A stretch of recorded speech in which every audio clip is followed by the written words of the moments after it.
प्रवृत्तियों या रीतिकाल की विशेषताएं। प्रवृत्तियां और विशेषताएं जान लीजिए। एक ही बात है, तो रीतिकाल की विशेषताएं या प्रवृत्तियों के विषय में चर्चा करेंगे। इससे पहले हमने रीतिकाल की परिस्थिति के विषय में आपको बताया कि रीतिकाल के समय जब रीतिकालीन साहित्य का निर्माण हुआ तो उस समय की क्या परिस्थितियाँ थीं। अब क्रमशः आगे चलते हुए आज हम रीतिकाल की प्रवृत्तियों पर चर्चा करते हैं। तो बच्चों, सबसे पहले रीतिकाल की प्रवृत्तियों को हम 3 भागों में विभाजित कर सकते हैं: मूल प्रवृत्तियाँ, गौड़ प्रवृत्तियाँ और कला अभिव्यंजन प्रवृत्तियाँ। तो आज हम आपको मूल प्रवृत्तियों के बारे में समझाएंगे कि रीतिकाल में कौन कौन सी मूल विशेषताएं थीं। सबसे पहले प्रवृत्तियाँ। देखिए, प्रवृत्तियों को तब तक नहीं समझा जा सकता जब तक हम किसी चीज़ के प्रतिपाद्य का मतलब आता है, प्रतिपाद्य माने उद्देश्य को नहीं समझ लेते। तो प्रवृत्तियाँ प्रतिपाद्य के बाद आती हैं। पहले हम किसी कविता, चाहे वह किसी कवि की हो या किसी युग विशेष की, उसका प्रतिपाद्य जानना चाहते हैं। रीतिकाल का प्रमुख प्रतिपाद्य जो है वो श्रृंगार रहा है।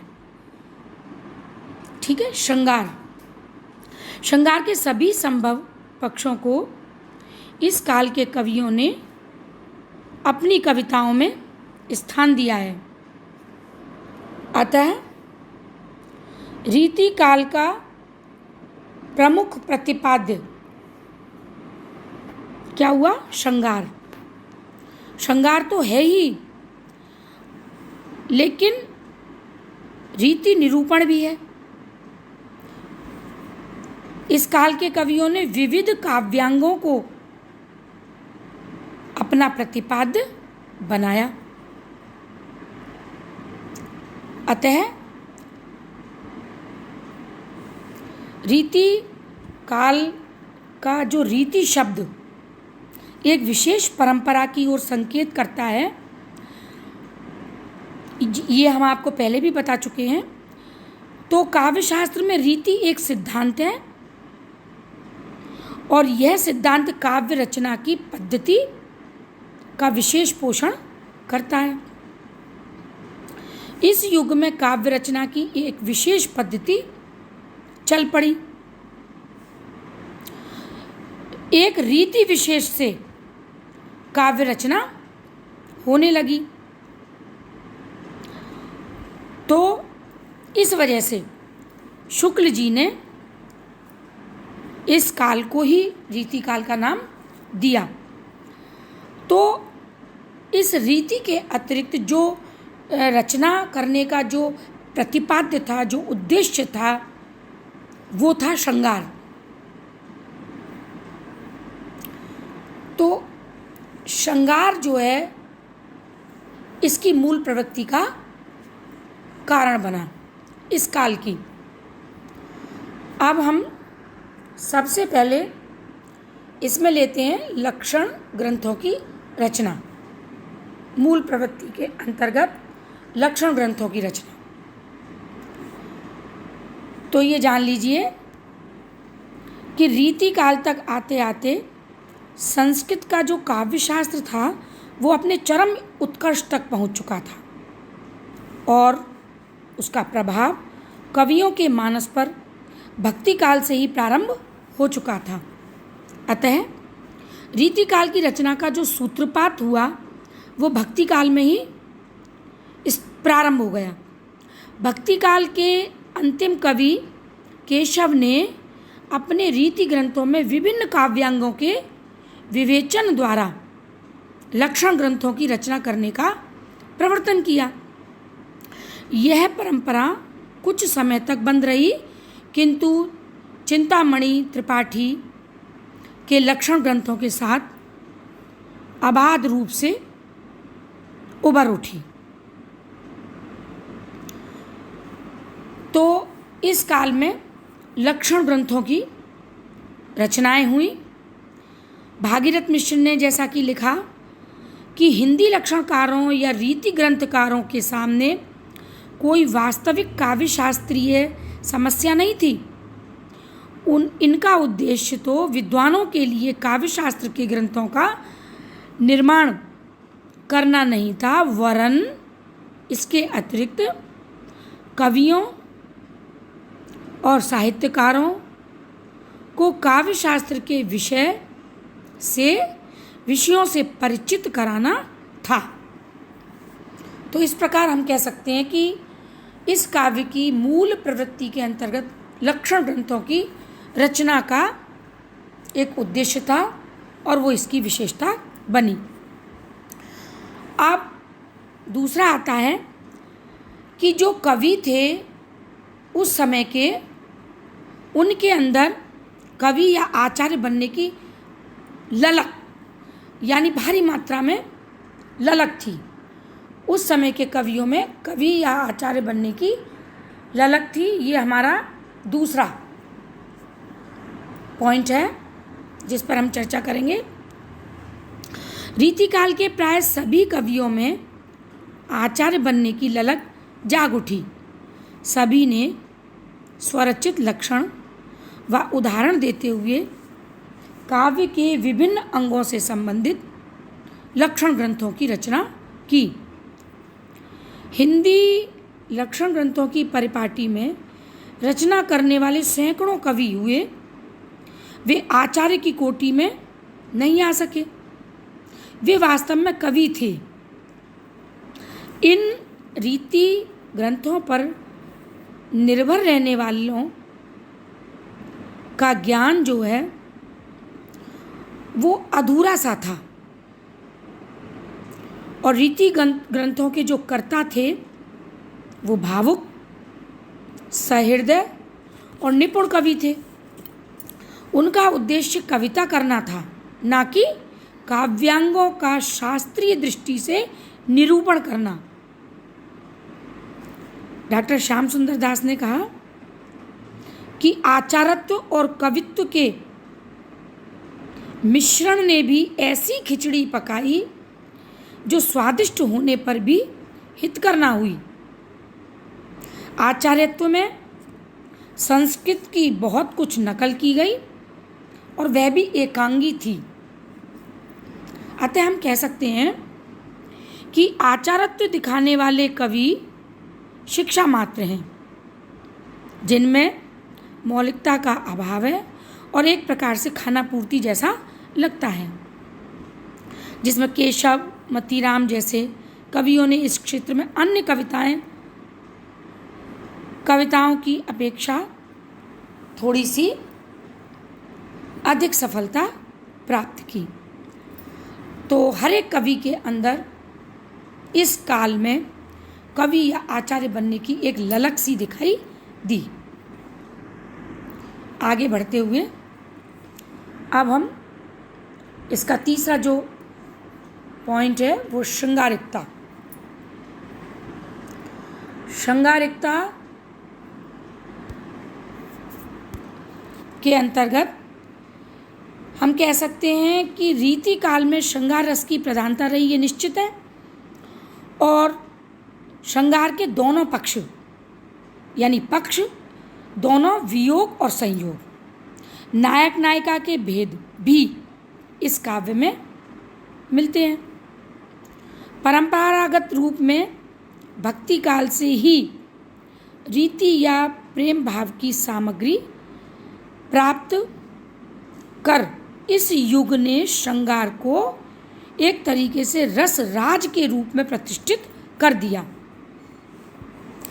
अब श्रृंगार वर्णन ही रीतिकाल का मुख्य उद्देश्य था। इस काल में कवियों का वर्ण विषय, नायिका के भेद, नखशिख, अलंकार आदि का लक्षण प्रस्तुत करना था। श्रृंगार के दोनों ही रूप और उनका वर्णन इस काल में प्रचुर रूप में इसकी विशेषता बनी।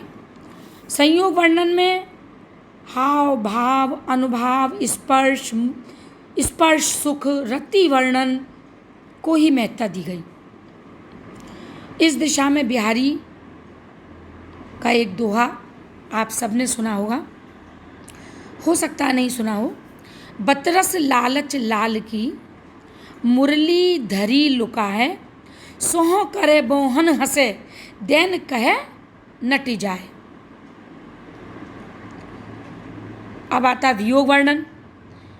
वियोग वर्णन में पूर्व, राग, मान, प्रवास, करुणा आदि का वर्णन प्रस्तुत है। वियोगिनी की 10 दिशाओं का वर्णन सभी श्रृंगारकालीन कवियों ने किया। यूँ तो श्रृंगार का वर्णन प्रत्येक युग में हुआ है, किंतु रीतिकाल के श्रृंगार वर्णन इससे भिन्न है। कवियों ने पूर्ण स्वतंत्रता के साथ श्रृंगार का वर्णन किया। इसमें किसी प्रकार का संकोच नहीं मिलता। जहाँ जहाँ संयोग का वर्णन है, वहाँ वहाँ उनके मूल रूप का आकर्षण प्रमुख रहा है। कवियों के संयोग में बहिरी निंद्रिय सान्निकर्ष, चेष्टाओं, सुरत, विहार, मद्यपान इत्यादि के वर्णन है। दर्शन, स्पर्श, श्रवण आदि इसी के अंतर्गत आते हैं। और दूसरी ओर वह रूप भी उपलब्ध है जिसमें स्वस्थ गार्हस्थ स्थिति भी पूर्ण रूप से मिलती है। ये चित्र पूरी तरह घरेलूपन लिए हुए हैं, किंतु विलास प्रियता यहाँ भी मौजूद है। मतीराम के काव्य में इस प्रकार की स्थितियों के वर्णन हैं तथा देव ने भी ऐसी रचनाओं का वर्णन किया है। और विरह वर्णन की सभी दशाओं का वर्णन करने के साथ विरह ताप वर्णन करते हुए तो मानो अतिशयोक्तियाँ भी कवियों के काव्य में दिखाई देती हैं। और इस प्रकार स्थिति जो है हास्यास्पद भी हो गई है। जैसे मैं आपके सामने एक उदाहरण बिहारी का बताती हूँ। आड़े दे आले वसन, जाड़े हु की रात, साहस के सने बस, सखी सबे ढिंग जात। इस प्रकार का अतिशयोक्तिपूर्ण विरह वर्णन इस काव्य की श्रृंगारिकता की विशेषता है। अब हम आगे बढ़ते हैं और इसके बाद प्रेम भावना इस काल की विशेषता के अंतर्गत प्रेम भावना यानी व्यापक अर्थ में मनोवृत्तियाँ 2 प्रकार की होती हैं, अनुकूल वेदनीय और प्रतिकूल वेदनीय। अनुकूल वेदनीय मनोवृत्ति के अंतर्गत सुखद अनुभूतियों की गणना की जाती है तथा प्रतिकूल वेदनीय मनोवृत्ति में जीवन की दुखद अनुभूतियाँ आती हैं, जैसा स्पष्ट है। अतः प्रेम भावना तो अनुकूल मनोवृत्ति है। प्रेम एक पवित्र भाव है जो व्यक्तियों के परस्पर आकर्षण से उत्पन्न होता है। अतः इसका संबंध सौंदर्य और मानसिक अवस्था से हुआ। रीतिकाल के नायक नायिका एक आकर्षण सूत्र में बंधे हुए दृष्टिगत होते हैं। रीतिकाल के कवियों की प्रेम भावना में प्रेम का वह रूप नहीं जो विश्वसनीय हो। प्रेम विलास का रूप धारण करके बहुत हल्का हो गया। रीतिकाल में भारतीय संस्कृति जीवन का जितना शीघ्रता पूर्वक ह्रास हुआ, भारतीय संस्कृति का रीतिकाल में बहुत शीघ्रता से हनन हुआ, उतना शायद किसी भी काल में नहीं हुआ। ऐसा इस काल के अंतर्गत पढ़ने पर हमें दिखाई देता है। और इस दृष्टिकोण से कवियों के द्वारा जो रचनाएं की, तो हम कह सकते हैं, जैसे एक रचना, लोक की लाज और सोच प्रलोक को बारिये प्रीत के ऊपर दो। अब देखिए, भारतीय संस्कृति का एक तरीके से पूर्ण हास, लोक की लाज और सोच प्रलोक को बारिये प्रीति के ऊपर दो। गाँव को गेह को देह को नातो, सने में हतो करे पुनि सोऊ। बोधा सुनीति निवाह करे, घर ऊपर जाके नहीं सिर को। लोक की भीत डरात जो मीत सो, तो प्रीति के पेड़े परे जन को। तो इस प्रकार की रचनाएं जो हैं, प्रेम भावना को व्यक्त करने वाली और समूचे रीतिकाल का जो समग्र प्रभाव है, वह प्रेम भावना के धरातल पर बहुत अच्छा और प्रभावी माना जाता है, जो इसकी विशेषता के रूप में हम देखते हैं। आगे प्रकृति चित्रण की ओर दृष्टिपात करते हुए, रीतिकाल में प्रकृति का चित्रण नहीं, एक तरीके से अपितु ऋतुओं का वर्णन मिलता है। रीतिकाल में प्रकृति चित्रण नहीं, ऋतुओं का वर्णन। अब ऋतु वर्णन में कवियों ने प्रकृति का बिंबग्राही रूप अंकित नहीं किया। प्रकृति के सापेक्ष वर्णनों में होली, वसंत, वर्षा के ही वर्णन मिलते हैं। ग्रीष्म, हेमंत, शरद के वर्णन बहुत कम है। होली के हुड़दंग के वर्णन पद्माकर ने बहुत अधिक किए। कवियों ने प्रकृति का वर्णन मूलतः उद्दीपन के रूप में ही किया।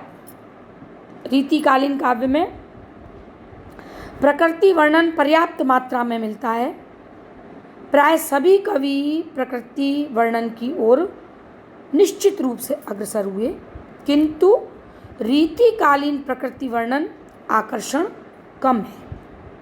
उसमें वह प्रभाव क्षमता नहीं जो आगे के पंत व पीछे के जायसी जैसे कवियों में प्राप्त होती है। सघन कुंज छाया सुखद, शीतल मंद समीर, मन है जात अजो हवे, वा जमुना के तीर, बिहारी ने कहा। तो इस प्रकार हम कह सकते हैं कि रीतिकाल में प्रकृति के उद्दीपन रूप की ही प्रधानता है, और रीतिकालीन काव्य में प्रकृति चित्रण नायक नायिका के सौंदर्य, हाव भाव, प्रेम, क्रीड़ा आदि के प्रसंगों में किया गया है। इस काल में प्रकृति चित्रण की जो स्वाभाविक पद्धति है, उसका विकास नहीं हो पाया। जितना होना चाहिए उतना नहीं हो पाया। अब आता है सौंदर्य भावना। इसके अंतर्गत कभी कभी किसी व्यक्ति, किसी चित्र, किसी दृश्य को देखकर हमारे मुख से निकल जाता है कि कितना सुंदर है। अतः हमारी दृष्टि में जहाँ जहाँ आकर्षण है, सुखद अनुभूति है, वहाँ वहाँ हम स्वतः ही उसकी ओर झुक जाते हैं। अतः सौंदर्य के मूल में आनंद का भाव निहित है और यह आकर्षण युक्त होता है। अतः जो वस्तु या स्थिति अपने साहचर्य से हमें आत्मविभोर कर दे, डुबो दे, वही सुंदर कही जाती है। सौंदर्य भावना समझे आप। दूसरे शब्दों में हम कह सकते हैं कि जिसमें हमें सुखद अनुभूति होती है वही सुंदर है और उसमें सौंदर्य के तत्व विद्यमान हैं। सौंदर्य अनेक बार चक्षुग्राह्य, कर्ण, नासिका, कपोल, नेत्र, स्तन व स्पर्श आदि के माध्यम से भी प्राप्त होता है। अब रीतिकाल के कवियों ने हाव भाव, हेला, सात्विक अनुभाव आदि की दृष्टि से मुखमंडल को महत्वपूर्ण नहीं कहा। रीतिकाल में प्रेम व्यापारों को व्यक्त करने के लिए आँखों की प्रेमोद्दीपक क्रियाओं का वर्णन किया, नाक भौं की चेष्टाओं का उपयोग किया, देवमुख को अमृत का धाम मानकर कहते हैं सदन सुधा को 100 बदन, सदन सुधा को 100 बदन, वसुधा को सुख, क्षोभ्यो छवि सुधा को मदन उमंग्यो पैर। और रीतिकाल इसी प्रकार आगे, जैसे रीतिकाल को केवल शरीर का काल कह सकते हैं, किंतु मतीराम ने कहीं कहीं मन के सौंदर्य की ओर भी संकेत किया है ना। मन का सौंदर्य, जहाँ जहाँ यह संकेत मिलता है वहाँ वहाँ कविता खिसक कर एक तरीके से वर्तमान युग के हृदय के पास नज़दीक पहुँच जाती है। यानी हम कह सकते हैं कि सौंदर्य निरूपण में केशों की लंबाई, उनकी कोमलता, चिकनाट आदि का वर्णन पर्याप्त मात्रा में किया गया और यौवन चित्र इत्यादि, सौकुमारिता, नारी के गुण आदि के साथ साथ जो है वो मन के सौंदर्य की ओर भी संकेत मिलता है। जैसे जमुना के तट वंशीवट, जमुना के तट वंशीवट, नंदलाल पे सकोचन ते चाहयो ना परत है, तन को दिया को वर भातरे भरत, मन सांवरे बदन पर भावरे भरत है। इस रीतिकाल की कविता में प्रचुरता से स्थूल सौंदर्य निरूपण की, मतलब स्थूल सौंदर्य जो है वो बहुत अधिक मात्रा में, प्रचुर मात्रा में मिलता है, लेकिन अनेक स्थलों पर सौंदर्य चेतना के सूक्ष्म मनहरण और मन भावन चित्र भी प्राप्त होते हैं। इस प्रकार के चित्र उतारने में देव, घनानंद आदि रीतिकालीन कवि जो हुए उनको विशेष सफलता प्राप्त हुई। अब इसके बाद आता है नारी भावना। नारी भावना के अंतर्गत रीतिकालीन काव्य में प्रकृति का चित्रण जितना गंभीर और विस्तृत मिलता है, उतना ही नारी सौंदर्य का चित्रण भी पूर्ण गंभीरता के साथ और पूर्णता के साथ आकर्षित करने वाला है। रीतिकालीन कवियों की वृत्ति जितनी नारी सौंदर्य में रमी, उतनी पुरुष आदि सौंदर्य में नहीं। सभी कवियों ने नायिका के नख शिक का वर्णन विविध रूपों में किया। रूप वर्णन की यह प्रवृत्ति रीतिकालीन काव्य की प्रमुख विशेषता के रूप में जानी जाती है। वासना के साथ साथ साहित्य प्रेमानुभूति की भी गहराई दिखाई देती है। और इस कविता के अंतर्गत नारी पुरुष के रति भाव का आलंबन मात्र, रति भाव जो है वो आलंबन मात्र बनकर रह गया। इसके अतिरिक्त इसका कोई अपना व्यक्तित्व नहीं है, सामाजिक अस्तित्व है, ऐसा कविताओं से नहीं पता लगता कि कोई सामाजिक अस्तित्व है। रीति मुक्त कवियों में घनानंद के स्वच्छंद प्रेम से परिपूर्ण कवित्वों और सवैयों में सुजान से मिलने की आतुरता और तड़पन दिखाई देती है, किंतु उसका कोई सामाजिक रूप वहाँ पर वर्णित नहीं हुआ। अतः हम कह सकते हैं कि रीतिकालीन कवियों की नारी भावना जो है वो मर्यादित नहीं थी और उसे किसी प्रकार का कोई अच्छा नाम नहीं दिया जा सकता। नारी के प्रति सामंतीय दृष्टि रही है तथा ऐसा लगता है कि न केवल कवि ही अपितु पूरा समाज जो है वो नारी को केवल वासना पूर्ति का ही माध्यम मानता है। उसके सौंदर्य का, उसके अंगों इत्यादि का वर्णन पर विशेष रूप से इस काल में दिखाई दिया और कवियों के द्वारा अपना विषय बनाया। जैसे इसमें बिहारी के बहुत सारे उदाहरण हैं जिन्हें हम कह सकते हैं। भ्रकुटी मटकन पीत पट चटक लटकती चाल, चल चक चितवन चोर चित्त लियो बिहारी लाल। इस प्रकार नारी के विषय में जैसे झीने पट में झुलमली झलकत ओप अपार, सुर तरु की मनु सिंधु में लसत सपल्लव डार। तो इस प्रकार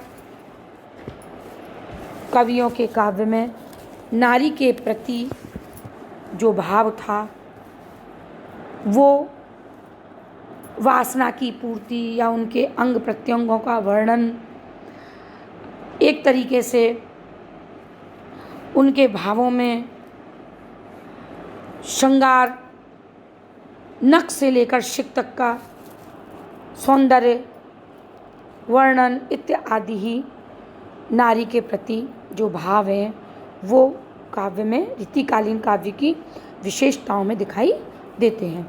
तो आज ये मूल प्रवृत्तियों के बारे में हमने आपको समझाया। अब कल गौण प्रवृत्ति और कलाभिव्यंजन प्रवृत्तियों को क्रमशः आगे बढ़ाएंगे। तो रीतिकालीन विशेषताओं के अंतर्गत जो है मूल प्रवृत्तियाँ, गौण प्रवृत्तियाँ और कलाभिव्यंजन प्रवृत्तियाँ आती हैं।